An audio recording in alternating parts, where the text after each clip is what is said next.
How's it going out there, Daily Joystick fans? I am your host, Larry Ragland, and this today is a special day because we got our co-host. This is my son, Neo. Hello. Neo, say hello. All right, so Neo's going to be helping us with a review today, and we're going to be reviewing Transformers, Cybertron Adventures by Activision. So you hold this. But what did you think? Did you overall like the game? Yeah. Like, why? Like, what did you think? I think it's really good for the kids if they like Transformers, and parents too if they have a Wii Transformers. Same thing. Like, it's like if you're an old school gamer, then and you Old school, what does that mean? Like me? But yeah, keep going. Well, if you're an old school gamer, like a classic gamer, then you'll like it because if you liked what's that game? What's the Time Crisis?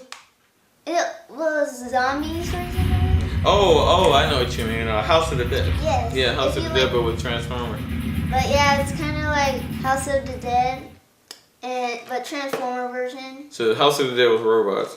Yeah, but it's not first. How many players is it? It's just 2 players, not online. Because I know there was a little bit that I played with you, but I don't know. I just like the concept behind we being able to track everything for first person shooters was a good idea.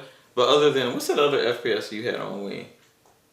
The one with the guy had the thing that came out, Conduit. Yeah. Yes, to play that. I thought that was a pretty good control the way they had that. And speaking of which, with 1-to-1 control with motion control games, would you say it's 1-to-1 or would you say it's a little bit slower? It's a little bit 1-to-1, but it's a little bit 1-to-1, but sometimes it could glitch. So you say overall it's 1-to-1, but which would make sense, I guess, if they put the time into it. Other than the fact that it doesn't have any online, right? Yeah. No online whatsoever. And what about the game's graphics? Visually speaking, what did you think? I think the game's graphics were not great with the PS3 and the Xbox 360. Like, you have your Halo Reach that looks awesome, and you have your God of War 3 that looks awesome too. Right. But Wii games, when it comes to Wii games, the Wii is for kids. It's not for...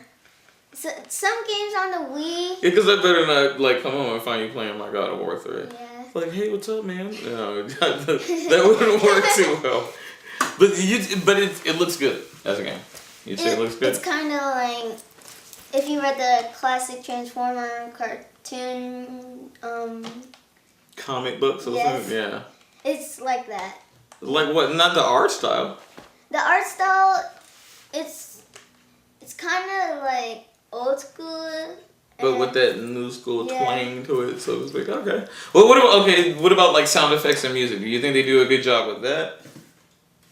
Yes, the sound effects and music. Well, I didn't hear that much music in it, but I heard a lot of sound effects because you're shooting robots. So yeah, you can hear a lot. Pew pew pew. Yeah. All right. So you say gameplay is okay. Overall, graphics are okay. What would you say as a score between 0 and 10? What would you give the game? I'll give it a 7 or 8. A 7 or 8, okay. And I guess I have to vouch for that because he played a lot of it. I didn't really get into it that much. It was okay as far as I'm concerned, but it's not about me. It's about him, and if he's having fun with that game, I don't see why not. So, Neo, I thank you for your help on this review, and it's your birthday. It's your birthday. It's your birthday. It's your birthday. It's like our little father son.